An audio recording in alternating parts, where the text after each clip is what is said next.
Hi, thanks for tuning in this afternoon to Front Porch Conversations here at Advent Christian Village. As our guest today, I have Dottie Cook with us, and Dottie is going to share something about her life and her travels and what she's up to these days. So Dottie, welcome. Thank you for being here. Thanks a lot for inviting me. I hope you're comfortable on the front porch here. It's just great. Good. Thanks. And this is what it is. It's just a very simple conversation among friends. Okay. Where did you begin your story? Where were you born and where did you grow up? Okay, I was born in the suburbs of Philadelphia, a little place called Upper Darby, and lived in a row house. It's quite city, and that's where I grew up. And did you live there throughout your childhood? Yes, I lived there my whole life until I went to South America. And what are some of your favorite childhood memories? Favorites are playing in the streets with the kids, because that's what we did in the city. I mean, it was city pretty much. And also going up to the playground, the end of our block, where we had all kinds of sports, mostly playing baseball with the boys. I love sports, and also football, if you could believe it. I was a little girl, but still I love that kind of thing. And one time broke my glasses, much to my mother's chagrin, but it was fun. I enjoyed those memories, and also going to Maryland to our uncle's farm, where it was so much fun. I mean, it was so different from what I was used to. So those were fun memories. So you had a nice balance of it, having some rural life and farm experiences. Yes, a taste of pumping water out of a pump and an outhouse. Yeah, it was fun. That was at my grandmother's house too. She had a running water, but on the porch there was a pump. Yeah, that you pumped your water, and that was fun. It is. Not so much for the outhouse. No, but it was good training for going to South America. I bet it was. Did you finish school in Pittsburgh? In Philadelphia? Yes, I did. I graduated there, and then I worked a year for the U.S. government at the Philadelphia Navy base. Do you want to hear more about Yes. that? Okay, you want me to go on? Yes, please. Okay, I worked at the Philadelphia Navy base, like I said, for a year because I wanted to go to college, study the Bible. And because I had felt that God wanted me to possibly be a missionary. So I went to study the Bible, and after I graduated from Nyack College in New York, I applied to the Christian Missionary Alliance to be a missionary, but they wouldn't take me. I couldn't pass the physical. They said I wouldn't make it for a year. And that's a long story. I won't go into any details, but God knew what was best for me.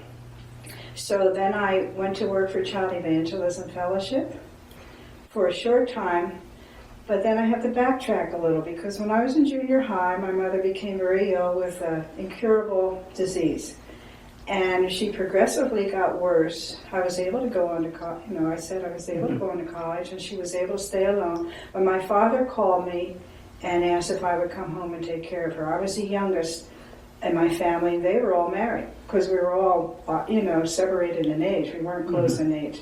So I went home and took care of her, and I never regretted that. Because, Anne, during that time, a friend of mine who had been at Nyack came and all excited. She was joining this organization called Wickliffeers Bible Translators. I had never heard of them, and so I became interested. And then my mother passed away, and so I wanted to join Wycliffe, but I needed to go for training in linguistics, translation, literacy, or whatever. And so I had to get work again. It was always about needing money. So I got a job with the Gulf Oil Corporation in Philadelphia and worked there a year till I had enough money, and then went off to study linguistics, and then had jobs in between because I had to go 2 summers and did that, and then joined Wycliffe. They accepted me. Would you go back and tell us about your siblings? Okay. I have a sister and 2 brothers. My sister's the oldest. There were 2 sisters, actually, but one of them was killed, run over by a car. They were very narrow streets, and they lived in another neighborhood and was also a narrow street, and she ran out in front of a car and was killed, so I never knew her. Then there was, 5 years later, there was a brother, a son, and then 5 years after that, there was another son, and then the 6 years after that was me, So the difference in you and your oldest sister is how many? Almost 16 years. She was like a mother to me, really. She just through the years, she provided a home for me, and as always, she was a blessing to me. I was fortunate to have her. Yes. Yeah. Well, you're not the first person who's been on our front porch that was from Philadelphia, and I can't off the top of my head tell you who, but there have been several, I think. Yeah, I'm sure. And you're not the first Wickliff person. I'm sure I'm not. But tell us how you, and somebody did talk a lot about how the whole process of Wickliff is you're trained and Yes. deployed, and so where did you go for training? I went to the campus of the University of Oklahoma. Talk about hot. We lived in these old barracks. And there, of course, there wasn't air conditioning back then, but you know what, you're young, and I went there 2 summers, and that's where I did my training. So that probably prepared you somewhat for South America. Yeah, somewhat, yes. Did you ask to go to a certain place, or? Well, that's a good question, because I had heard missionaries from Colombia, and somehow my heart was drawn to that country. But when I applied, I didn't tell them where I wanted to go. I said, well, God, if that's where you want me to go, then whatever your will is. But that summer, they were sending all the recruits to the Philippines. I thought, oh, they're going to assign me to the Philippines. But when it came my day to get my assignment, it was Colombia. So it was a confirmation to me that that's where God wanted me. And did you serve in Colombia only or elsewhere? I served in Colombia for most of my career doing translation. But when I left Colombia, I went to the Mexico branch of Wickliff for a stateside assignment in Catalina, Arizona. That's where I came from when I moved here. Okay. And how many years total did you serve with Wickliff? 48. Only 48. Huh? Only 40. I didn't get to my 50. So a friend of mine said, well, I'm going to work until I get my 50-year pin. I didn't care about my 50-year pin. I just said, well, I knew it was time for me to retire. So I did. Tell me about your first week or so in Colombia. My first week or so? Well, I didn't know much Spanish. I knew a little, and so we had to attend class at the university, taking some Spanish. And it was good for me. But then the thing was, I was anxious to work with indigenous people, but they needed a secretary in the office in Bogota, in the capital. So, of course, I reluctantly said okay, but you know what? That was a blessing too, Ann. It's amazing how God has just made things work out for good in my life. And one day, some Cotihuahi people, way from out in the jungle, came to the office. These people loved to talk to the government and ask for clothing and all kinds of things, and they came into our office, and my heart went out to them because the women didn't speak any Spanish and the men spoke very little. And I said, these people need God's word in their own language. Then another single woman came, and she and I joined as a team, and we went to minister to the Cotihuahi people. It was a rough program, but it was worth it. And for our viewers, where in Colombia is that tribe? Or? Yeah, they're in the southwest part of the country. Mm-hmm. What was the biggest surprise when you got to Colombia? The biggest surprise? I really don't know. Were there things that you weren't prepared for, or that you... No, it seemed to be all right because we were in the city at first. And I was a city girl, and I love riding the buses. And I love being able to get on a bus and to learn my way around, got on a bus and would ride to the end, usually with a friend. And sometimes we'd go out to the airport and just watch people, but it helped us get acquainted with the city, and I enjoyed that. Of course, it's a modern city. There were, even back then, there were modern malls and places like that. So, and the food was different, but I learned to really like the food, and I miss it. I miss some of the food from there. When you got the partner to work with, then you were deployed to another area. Is that right? Yes. When she and I decided to team up, and I had to wait till my assignment was over in the office, we eventually we had a center there where most of our people lived and worked. It was out in the Plains country. And we had our airplanes were there, and that's where most people went out to go to their language locations where they worked with the indigenous people. And that's where we went to live. And then we went out from there to the Cotihuahi people.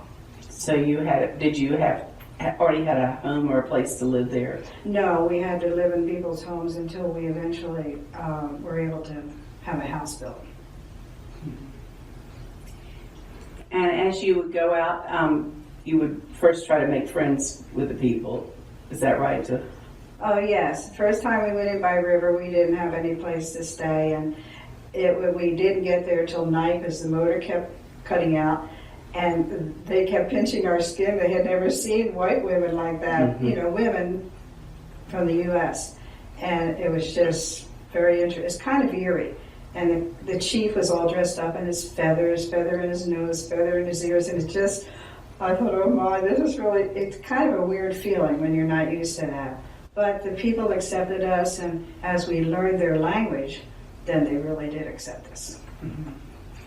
Did they know you were coming?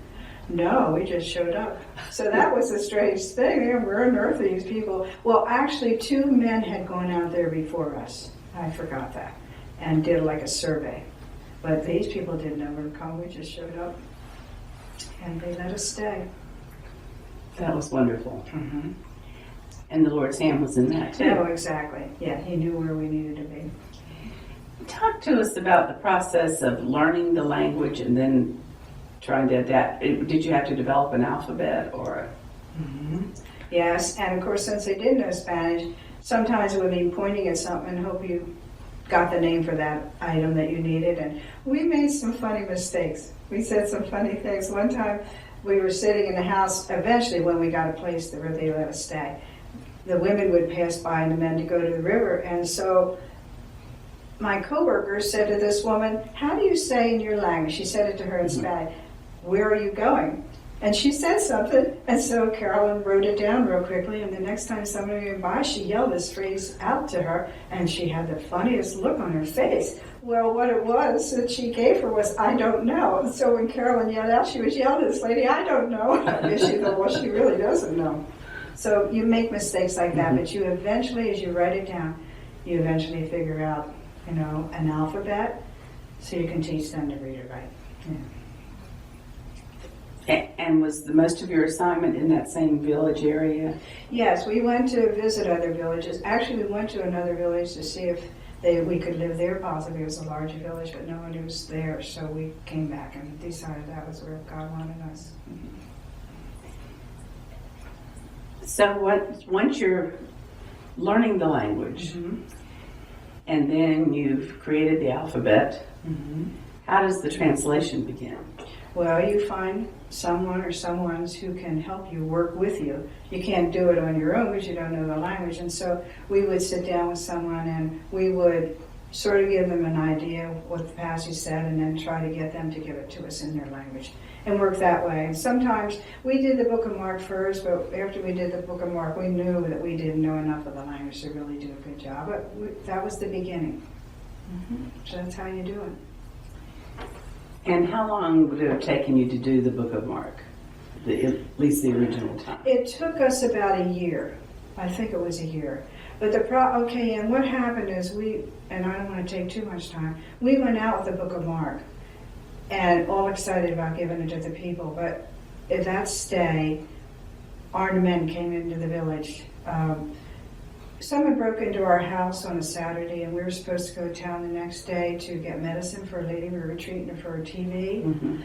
And I said to Fran, you go to town, I'll stay here. Well, anyhow, 9 armed men came in the house and held me at gunpoint. And I won't give you the details of what happened, but God miraculously saved our lives. And somebody helped me get out of there. And that revolutionized our work because we couldn't go there. We went back a few times, but then it got way too dangerous. So we couldn't go anymore. We had to bring people where we lived, and that's how we did it, different ways. And it was a big adventure, I'll tell you. But God helped us to finish the New Testament and a lot of the Old Testament. So. It just blows my mind to think through that whole process, how it would be accomplished. And yes. Wow. Well, we made books too. My coworker was great with literacy, and she made a lot of books. She had this hand printer that she brought out, and we would make books and show the people copies and begin to hold classes to teach them how to read and write. And that was great. We get the books. If we went to town, we take the books and see other Coriguajes from other villages. And that way the books got spread out among the other groups. It really was great. She did a great job. That was my second co-worker. The first one got married. I forgot. The first one got married, and the second one, Fran Graylow, joined me. Sorry, forgot to tell you that. How long did you two work together? Till the end of the program. Till we both decided that, well, she left Colombia, and then I stayed finishing up the dictionary, and then I left. And what year was that? I left Colombia in 1999. That's when I went to the Mexico branch. Have you been back to visit Colombia? No. Tell us then about Mexico and what you were doing there. Well, I wasn't actually, I was stationed in the States. I took a stateside assignment in the office. When they had to leave Mexico and they couldn't get visas, someone gave them land in Catalina, Arizona. And that's where I took my assignment in the office there. And I was the secretary to the center administrator. And I loved it. But I also got involved in translation checking. So I had several jobs and then supervising teams. So I kept real busy there. And you mentioned earlier that that's where you were living when you moved to Advent Christian Yes. Village. Tell us how you learned about the village and what made you think about moving here.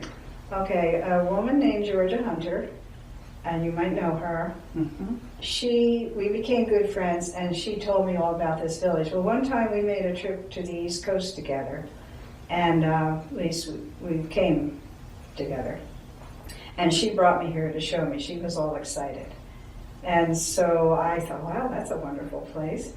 And so later, I was making a number of trips to Orlando because my sister was in a home down there, and my niece lived in Orlando, and my niece wanted to see it. My niece had to approve it, because we had gone to another place, and she said, well, Dad, if you stay here, I'm not coming to stay. And so she came up, and she really liked it. And she's my power of attorney, and she's a wonderful niece. And so that's when I decided. But it took me a while to get here, because I kept saying, well, I'm not ready. But I knew when the time was. It was the right time to make the move, to be closer to my family. And you live in Dowling House, correct? Yes, and I love it. And what year did you move? To a little over 2 years ago. So it hasn't been too long. But you, I know, have covered a lot of this campus by foot. Yes.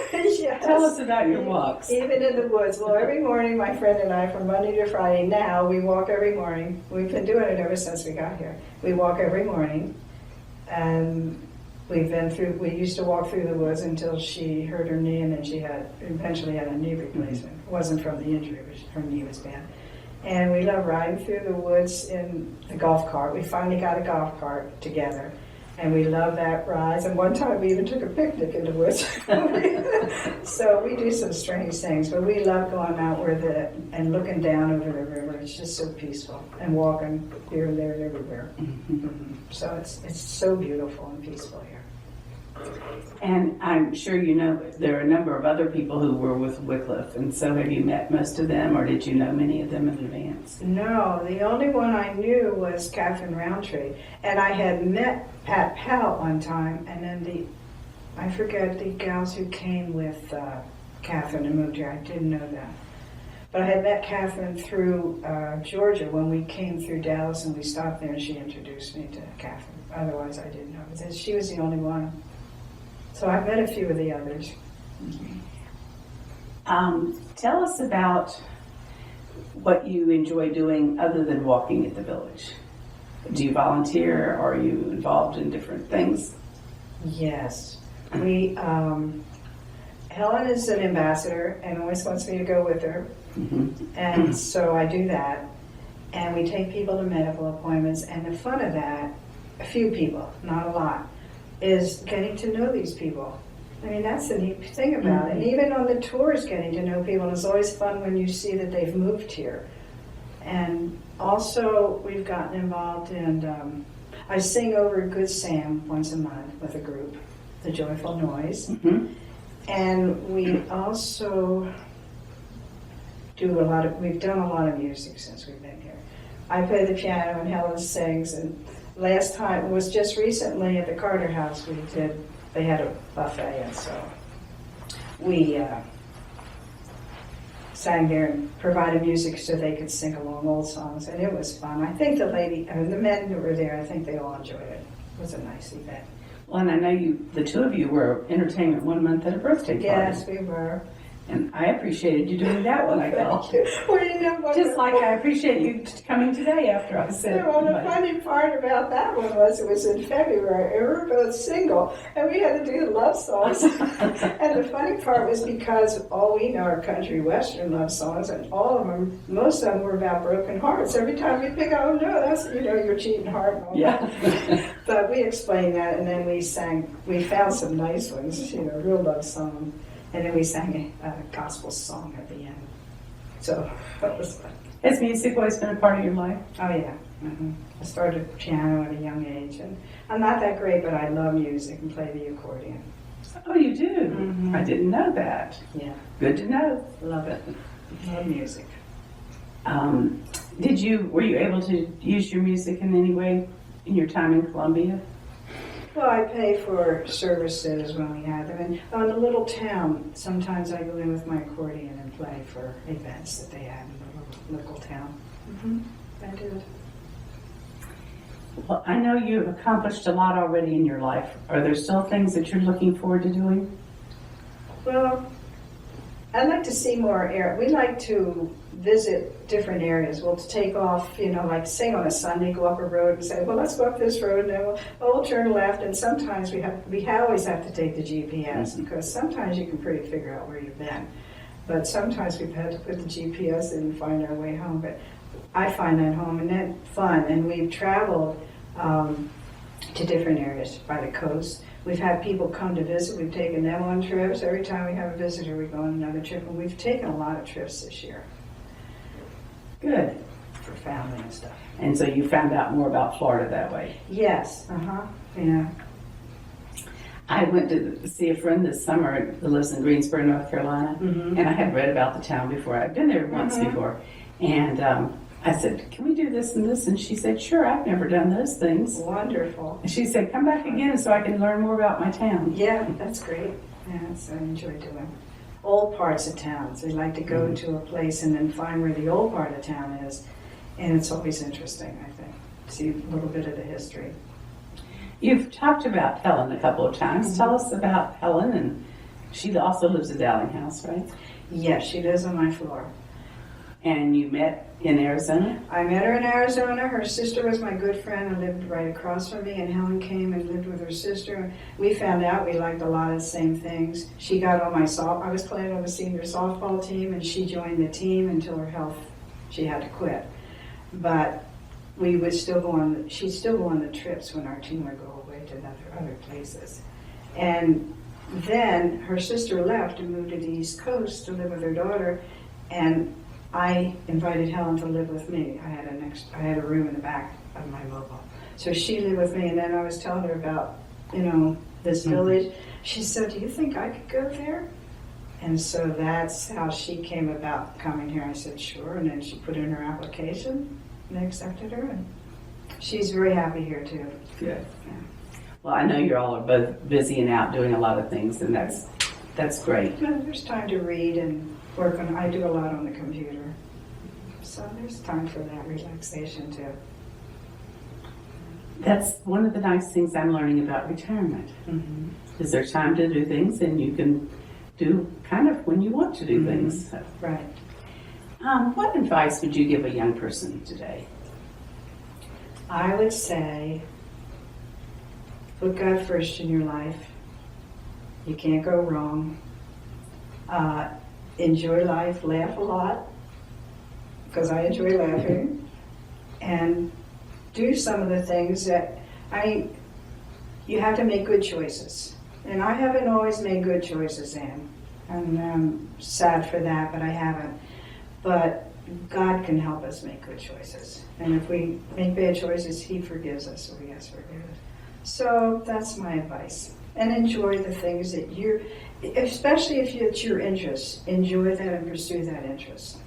Don't let it go. Because even when you're young, you don't think, well, 50 years from now, who cares if I play the piano or if I do this?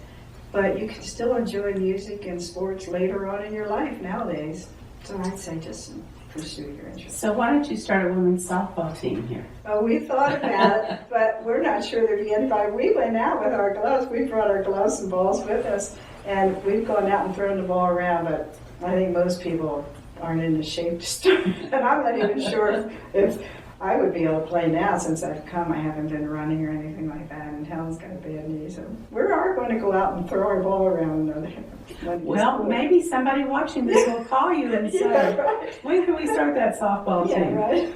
You know, we have a lot of things that have happened at the village because somebody started something or said, this is my interest. So you never know.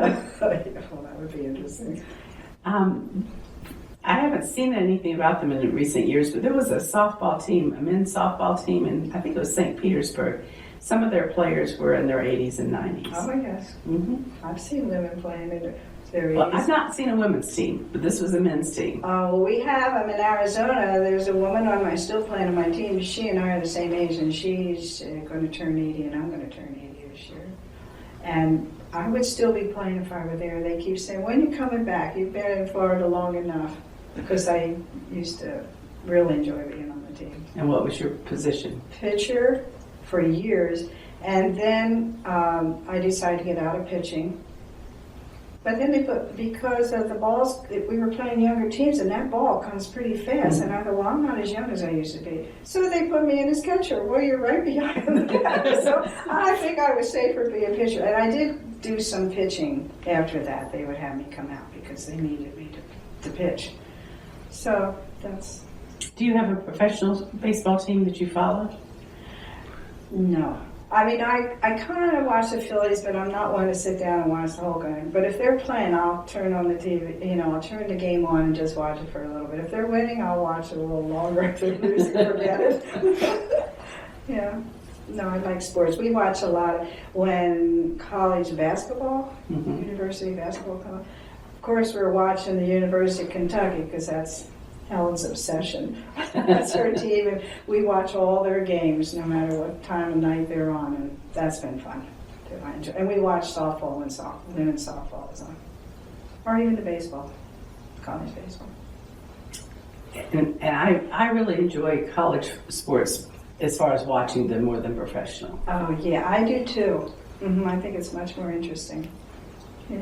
And it may be because I'm a woman, but women's basketball is to me more exciting than men's basketball. Yeah, I think so too.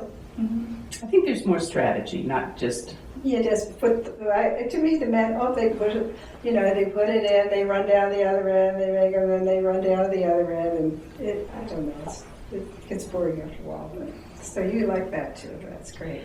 Well, I'm sure some of our viewers will call Dottie right away and want to sign up for softball.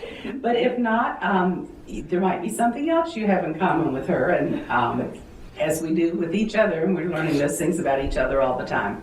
And that's a part of what our Front Porch Conversations are about. Thank you for joining us today.